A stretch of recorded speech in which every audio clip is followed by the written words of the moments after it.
Bom dia, alunos do quarto ano. Que maravilha ter vocês aqui comigo neste dia. Então, sintam-se à vontade, sejam bem-vindos à nossa videoaula, né?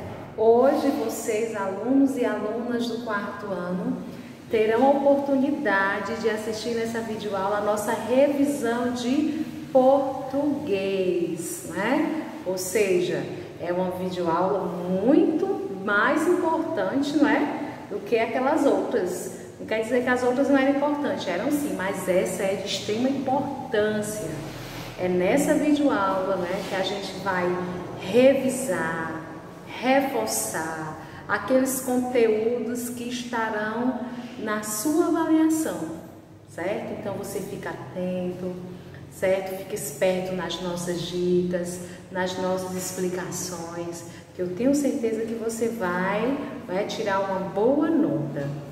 E neste dia, nesta manhã, já se iniciando, vamos assim agradecer a Deus por tudo. Como eu sempre digo, a gente tem que sempre agradecer a Deus por tudo que Ele nos dá. Tudo de bom, às vezes algumas coisinhas que não são tão agradáveis que acontecem na nossa vida, mas que devem ser agradecidas sim, tá certo? Então que a paz do Senhor, que a paz de Deus esteja com vocês, abençoe toda a sua família, abençoe todo o seu dia, abençoe o seu estudo, ilumine essa sua cabecinha, te abrindo a mente para o conhecimento, para pensar direitinho, para fazer tudo correto, tá certo? Então seja bem-vindo à nossa revisão de português, meus queridos alunos do quarto ano, certo? E hoje nós vamos começar a nossa revisão de português, porque vocês sabem que todas as nossas avaliações de português sempre se inicia com um texto, é ou não é? É. Sempre tem um texto para você ler e interpretar. Na avaliação de vocês vai ter um tipo de texto, um gênero textual que nós estudamos, não é? Nesse nosso módulo, nesses módulos da gente anterior, certo? Módulo 3, módulo 4. E o título do texto, né? O tipo de texto que vai ter lá, certo? Presta atenção no que eu estou dizendo. Vai ser um texto, certo? Um verbete de enciclopédia, certo? Lá vai ter um texto que ele é classificado como verbete de enciclopédia.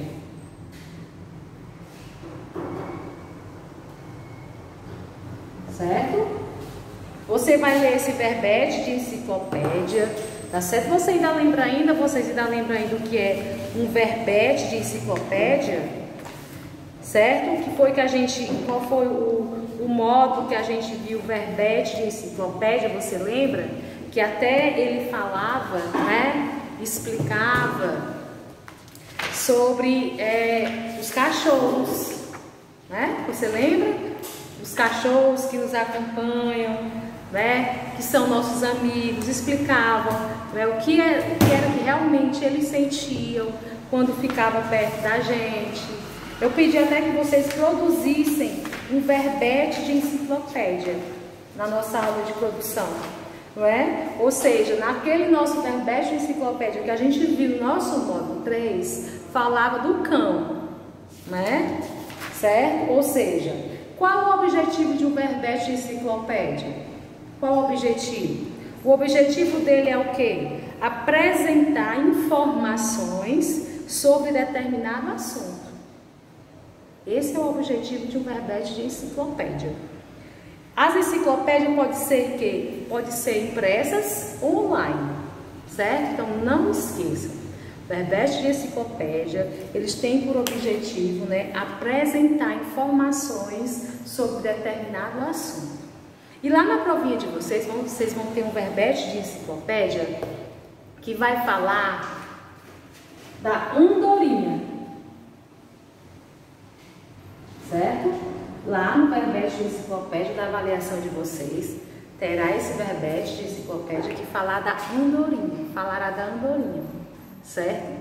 Várias informações sobre a andorinha, E logo após, claro, evidentemente, né, que tem aquela questão da interpretação do verbete que você leu, tá bom? O que é que diz esse verbete aí que você vai ler na sua prova? Certo? Eu vou ler esse verbete aqui para você, mas o que é que você vai fazer no dia da sua prova?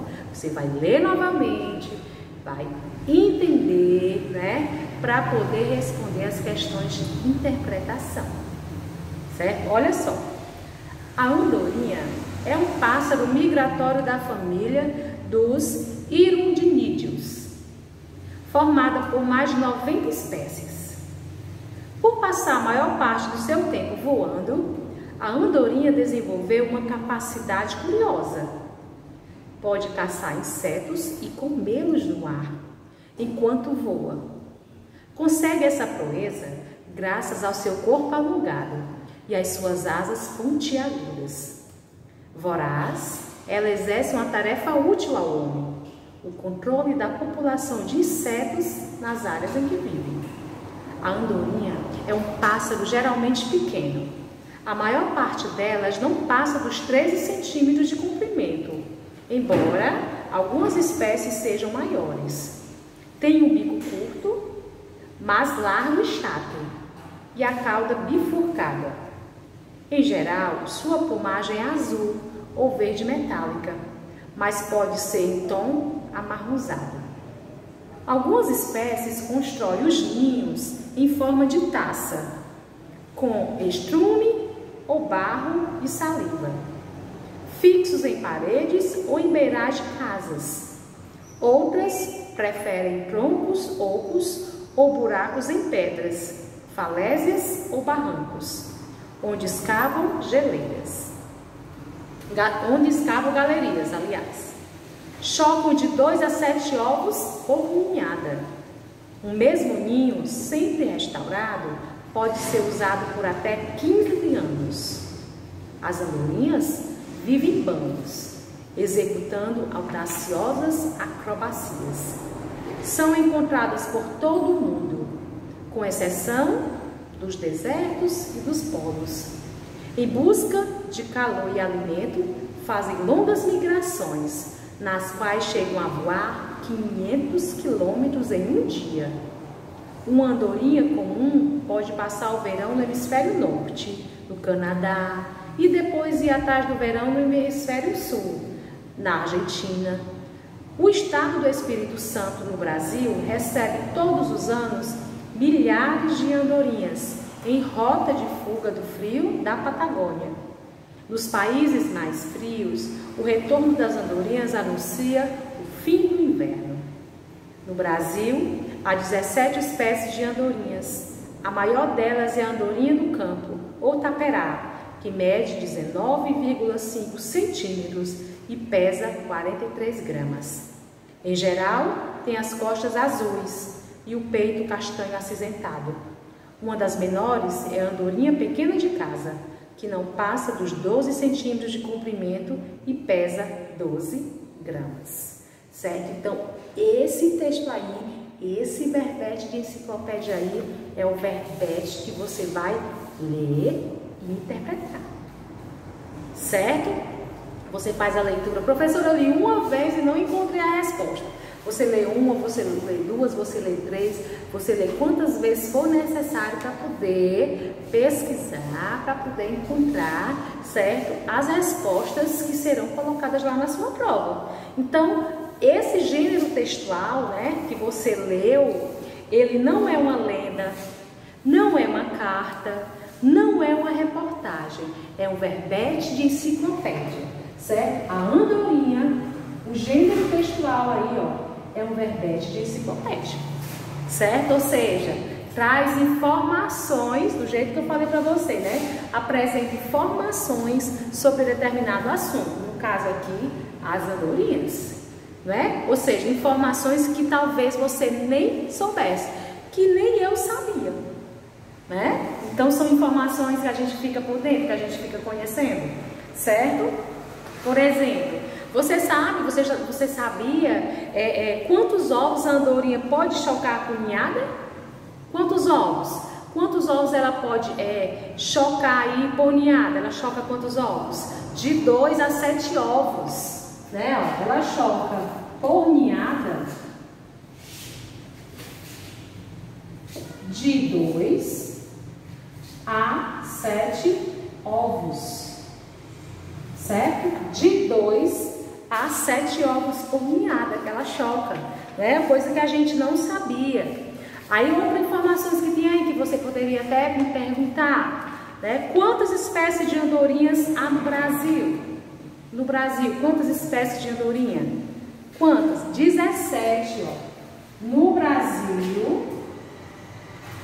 Brasil há 17 espécies de andorinha.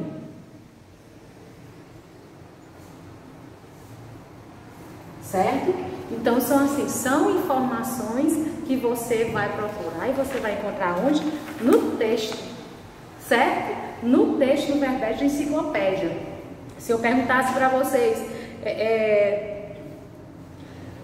onde elas vivem como? As andorinhas, elas vivem em quê?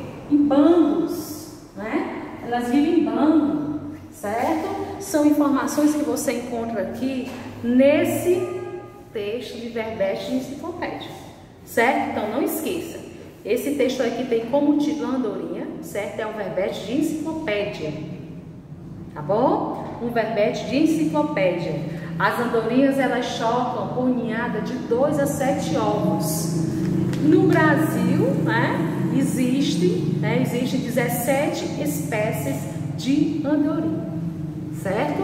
Então você lê com atenção, lê com bastante atenção o seu texto, que é para você poder, certo, colocar, né, as respostas aí nas suas atividades e passar para as outras questões gramaticais, tá bom? E lá nas questões gramaticais, você vai ver aí questão da sua revisão que vai falar sobre o quê? Sons do X. A gente sabe que o X ele pode ter o som de quê? De acordo com o que a gente estudou. CH, S, SC, SC e Z. Certo? Deu SC, não, perdão. CS. CS. Fiz ao contrário. Os sons do X pode ter o som de CH, de S, de CS e de Z. É escrito com X, mas o som é diferente, certo? Quando eu coloco o nome aqui, Xuxa. Xuxa, ó. É escrito com X, mas o som é de CH. Quando eu coloco o nome aqui, ó, Extremo. Extremo é escrito com X, mas tem o som de S. Eu coloco o nome aqui de taxímetro. É escrito com X, mas tem o som de CS. E eu coloco o nome aqui exame. É escrito com X, mas tem o som de Z. Certo? Então não esqueça. O X ele pode ter o som de CH, de S, de CS e de Z, certo? Então analisa bem direitinho a questão para você ouvir direitinho qual é o som da palavra, né, quando você pronuncia, certo? Entendido? Por exemplo, essas palavras aqui, ó, essas palavras aqui, ameixa,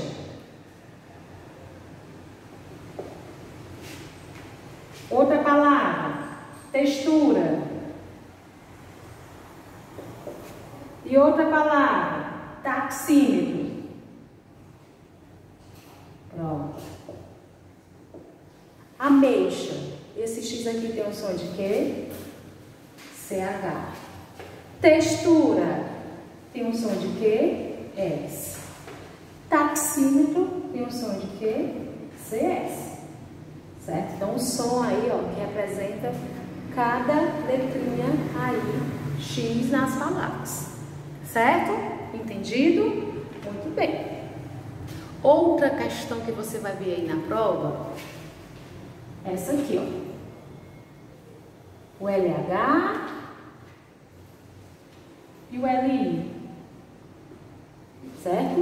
O LH e o LI. São palavras que têm escrita diferente, mas sons semelhantes, sons parecidos, certo? Quando eu coloco esse nome aqui, ó. Embrulho, Getúlio. Aqui, ó. Embrulho, Getúlio. Uma é escrita com LH, a outra é escrita com LI, certo? Uma é escrita com LH e a outra é com LI. O que é que essas palavras sublinhadas, né? O que é que essas palavras aqui que eu sublinhei, que eu marquei, elas possuem? O que é que essas duas palavras possuem de semelhante, de parecido? O que é? O som final, né? Elas têm de parecido o som final, Getúlio, embrulho, né? Então, ó, as duas possuem o som final parecido ou semelhante. Certo? Embrulho, Getúlio.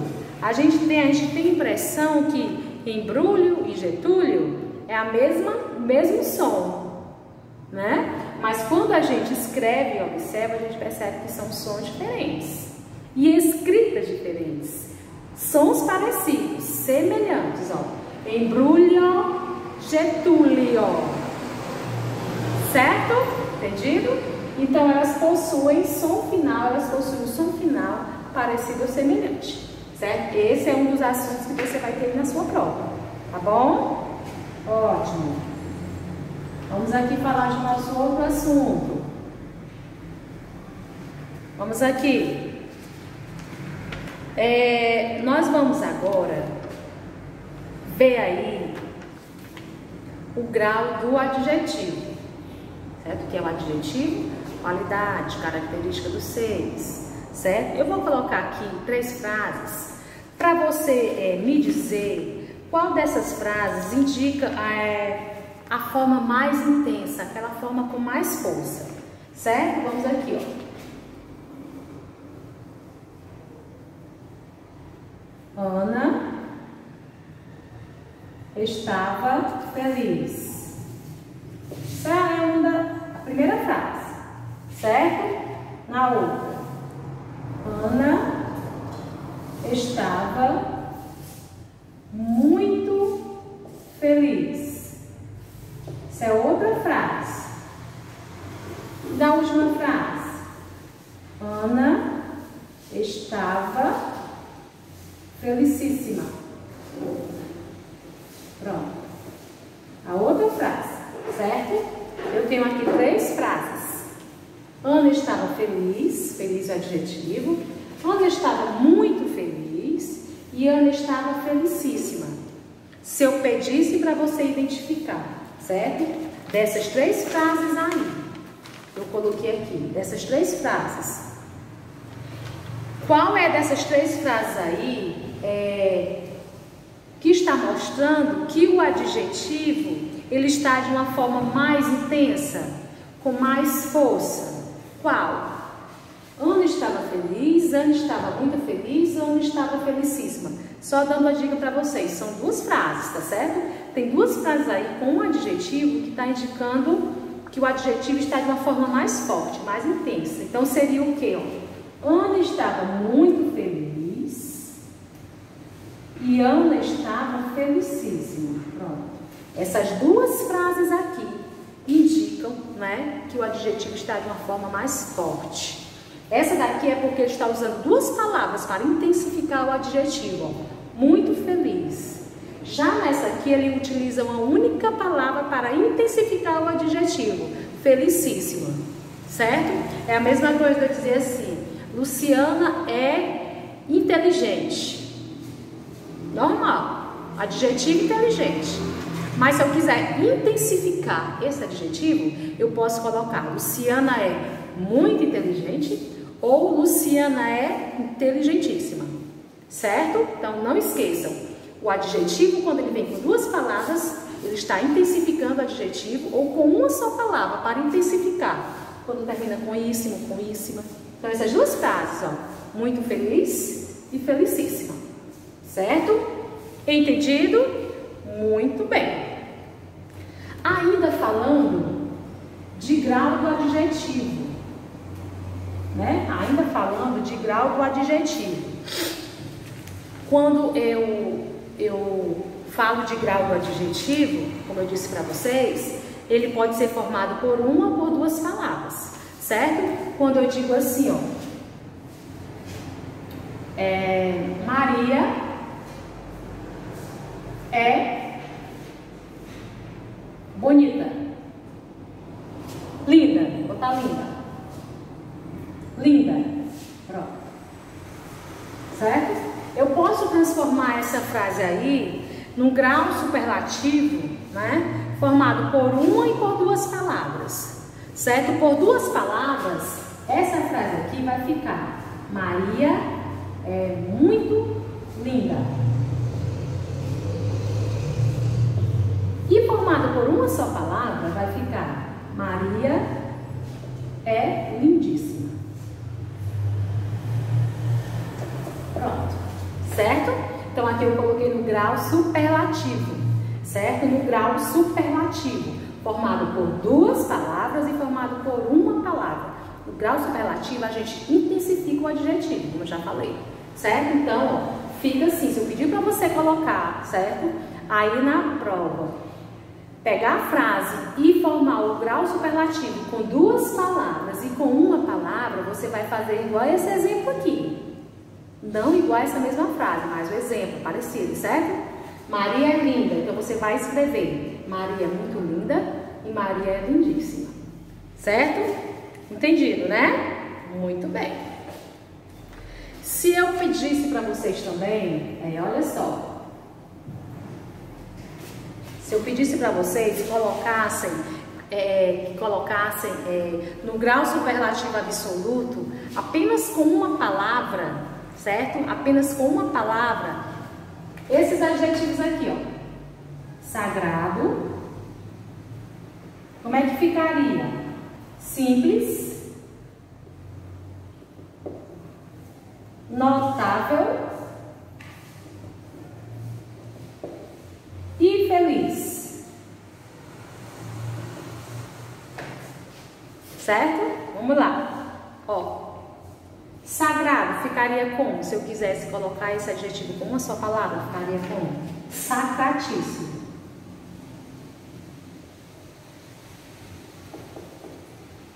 Simples, simples. Se for, tiver, né, algum adjetivo, substantivo feminino, fiquem atentos, né? O menino é simples, o menino é simplíssimo. A menina é simples, a menina é simplíssima, certo? Se for masculino, passa para o masculino. Se for feminino, passa para o feminino. Simples, certo? Então pode ser simplíssima ou simplíssimo, depende do substantivo, certo? Isso aqui depende do substantivo. Notável, notabilíssima.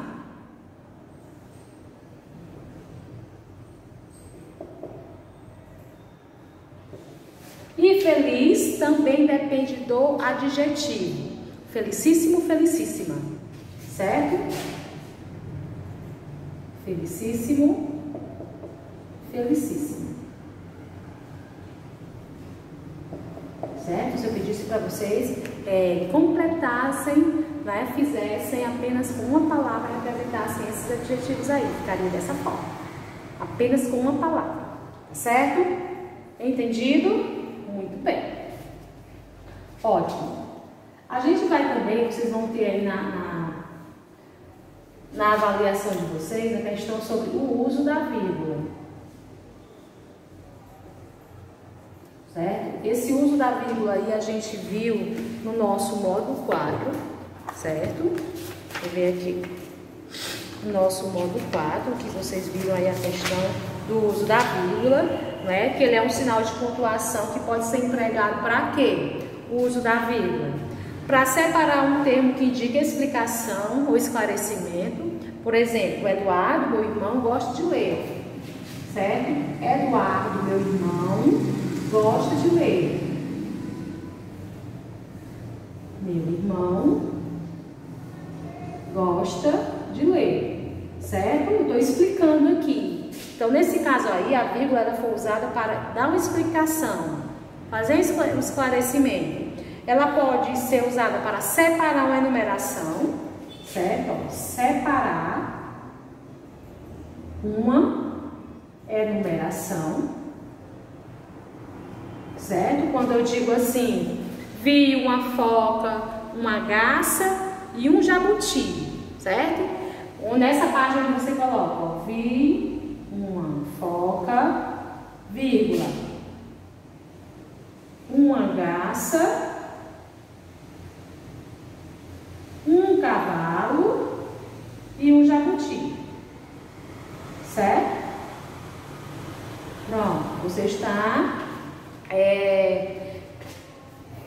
separando itens de enumeração, né? Ó, vi uma foca, vírgula, uma garça, vírgula, um cavalo e um jabuti, certo? E serve também para isolar um chamamento, certo? Para isolar um chamamento, quando eu digo assim, ó, Karina, vamos correr? É um chamamento, ó. Karina,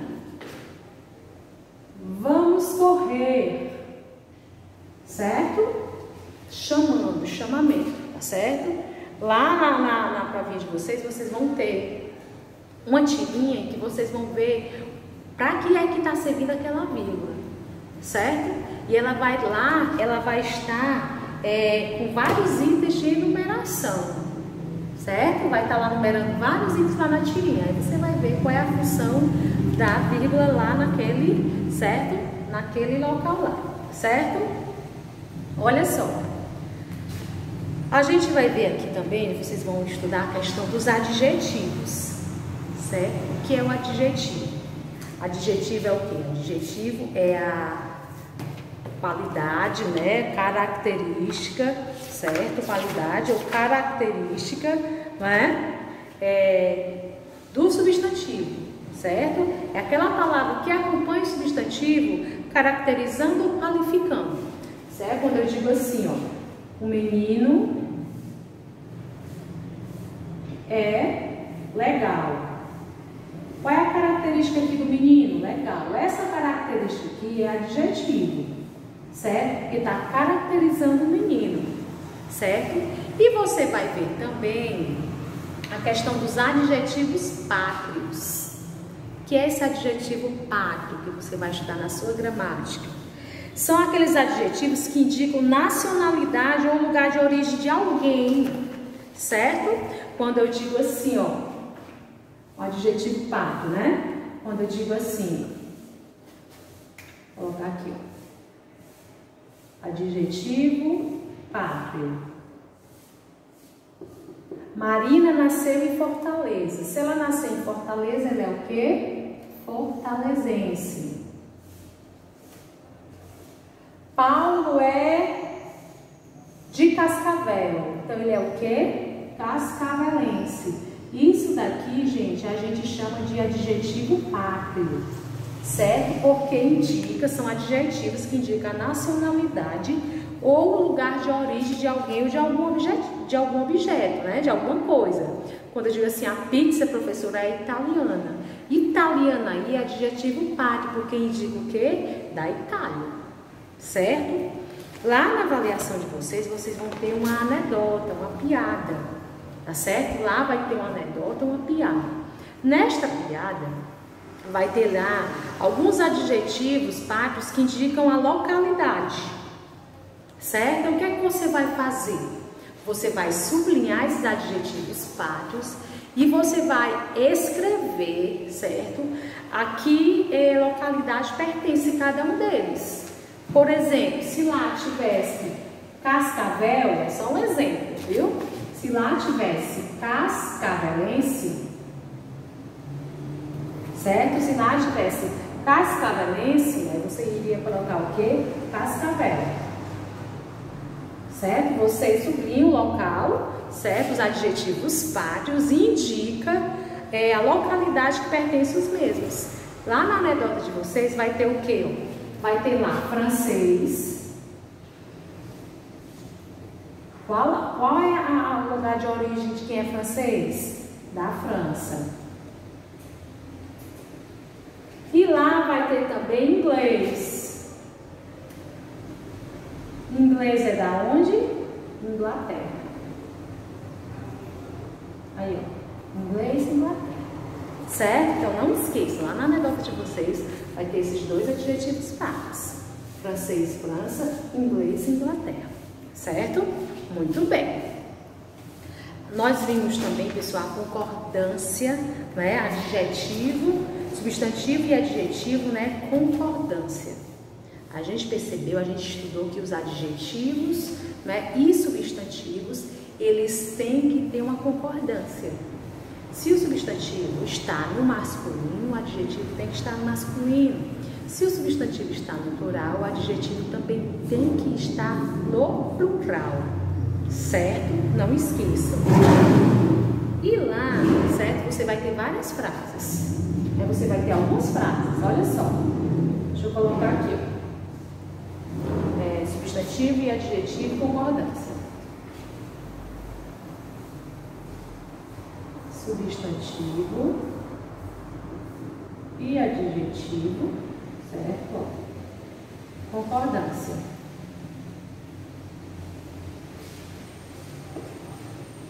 Certo? Substantivo e adjetivo concordância. Vamos fazer aí. Vou colocar aqui algumas frases.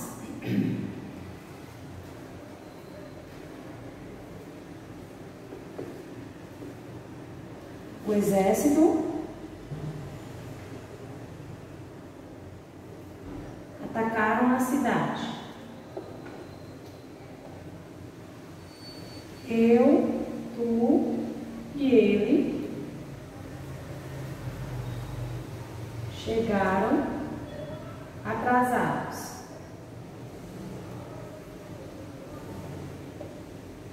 A gente fomos embora cedo.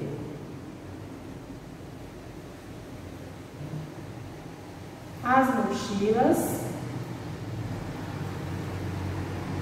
estavam rasgadas.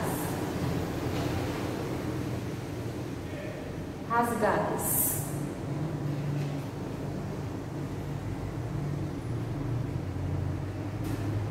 Pronto. Todas essas frases aqui, elas estão sem concordância. Tá, ó. O exército atacaram a cidade. Eu, tu e ele chegaram atrasados. A gente fomos embora cedo. E as mochilas estavam rasgadas. Se eu pedisse para você fazer a concordância, certo, dessas frases aqui, como que ficaria cada frase dessa para ter a concordância certa, para que o substantivo concorde com o adjetivo? Nessa primeira frase, o exército atacaram a cidade. Como é que tem que ficar para que possa ter uma concordância? Os exércitos, ou então o exército atacou a cidade, certo? O exército atacou a cidade. O exército atacou a cidade, certo? Na B, eu, tu e ele chegaram atrasados. Eu, tu e ele chegamos atrasados. A gente fomos embora cedo. Como é que pode ficar aí? A gente foi embora cedo. As mochilas estavam rasgadas. As mochilas estavam rasgadas. Vocês observaram aí que nessas aqui, o que teve que concordar aqui para dar tudo certo foram os verbos. Os verbos eles tiveram que se modificar para poder combinar com o substantivo. certo? Entenderam? O exército atacou a cidade, eu, tu e ele chegamos atrasados, a gente foi embora cedo, as mochilas estavam rasgadas, certo? Essa aqui no agente você pode colocar nós também, você pode aqui, ó. Nós fomos embora cedo, certo? Se caso que você for ajeitar aqui o agente, você pode tirar o foi e colocar nós fomos embora cedo, certo? Nesse caso aqui, ó, você pode substituir eu, tu e ele por nós chegamos atrasados, certo? Você pode substituir, tá bom? Entendido? Para poder ter a concordância, tá bom? Muito bem. E vocês terão também, pessoal, um questionário, né? Um pequeno questionário sobre o paradidático de vocês, esse tipo de paradidático que a gente viu. Meu pai sabe voar, certo? Então vocês terão o que lá? Vocês terão 5 questões, né? Eu passei 5 questões para vocês, em que vocês deverão responder essas 5 questões, certo? Cada questão vai valer 2 pontinhos, certo? Que é para mim poder dar a nota de produção de vocês, certo? Então, as questões que eu vou tirar, certo? Para vocês, vai ser as questões que estarão no suplemento, tá certo? No suplemento, você vai responder 5 questões que eu vou passar para você. Eu que vou dizer quais são as questões, tá certo? Então, você responde com atenção, com bastante atenção, certo? Que é para você poder saber, né? Responder para mim poder dar nota, tá bom? Por exemplo, olha só, quais são as questões que estarão lá na sua prova? Olha só, a 4ª questão diz assim: que não se iludisse com a aparência, porque aquela era uma das asas mais poderosas que ele já havia encontrado. A que ditado popular esse trecho da história pode ser associado? Quem muito quer, nada tem. Água mole e pedra dura, tanto bate até que fura. Cachorro que late não morde. Tamanho não é documento. Ou Deus ajuda quem cedo madruga. Quando diz assim, ó, que não se iludisse com a aparência, porque aquela era uma das asas mais poderosas que ele já havia encontrado. Qual é o ditado popular que dá certo para isso daí? Qual é? Que o quê? Tamanho não é documento. Certo? A 4ª questão. E vai ter outras questões lá que você vai ter que, né, saber lá do seu paradidático, que você leu, tenho certeza que você leu, e você vai conseguir responder. Então, você não fica abismado, certo? Quando você vê aí na sua prova de produção as questões. Por quê? Porque eu tive que tirar algumas questões dessas do paradidático para poder vocês responderem, certo? Para poder eu dar uma nota de produção, porque não teve como a gente resolver isso aqui tudo, certo? Vocês fazerem um suplemento e mandar para mim. Tá certo? Então, vocês leiam bastante. Qualquer coisa tiver dúvida, você lê o paradidático de novo para poder responder as questões com bastante atenção. Tá certo? Então, não esqueçam disso. Tá bom? Espero que vocês tenham ficado atentos à minha explicação, certo? Da atividade da prova aí de português, certo? Foram dicas bastante legais, então fiquem atentos. Você pode assistir essa videoaula de novo. Né? Hoje é o dia da revisão, mas você pode, se no dia da prova, você assistir a sua revisão de novo, sem nenhum problema, tá certo? Então, não esqueça, tá bom? Não esqueça, isso daqui foi a minha última explicação sobre substantivo e adjetivo, tá certo? Leia o texto com bastante atenção, nosso texto de verbete de enciclopédia, não esqueçam, é um verbete de enciclopédia, tá certo? Não esqueça sobre os sons do X, que pode ser de CH, né? S, Z e CS. Não esqueça o grau do adjetivo, o grau superlativo, ele pode ser formado por 2 palavras ou por uma palavra, tá bom? Não esqueçam disso. Outra coisa, sobre a questão do uso da vírgula, tá certo? Ela pode servir para separar a numeração, para fazer chamamento, certo? Ou para explicar, né? Ela fazer explicação ou esclarecimento sobre alguma coisa, certo? Então, espero que tenha ajudado vocês com essa revisão de português, tá bom? Conto com vocês aí para vocês tirarem 10, tá certo? E vocês terão, sim, uma atividade que vocês irão fazer em casa, tá bom? Esse dia, né? vocês terão sim uma atividade que vocês farão em casa. E aqui, que atividade é essa que vocês farão em casa? Deixa eu só dar uma olhada aqui, olha só. Em casa, vocês vão fazer, certo? A atividade do módulo 4, tá bom? Pronto, da 18 até a 22, certo? Onde vocês irão fazer o quê?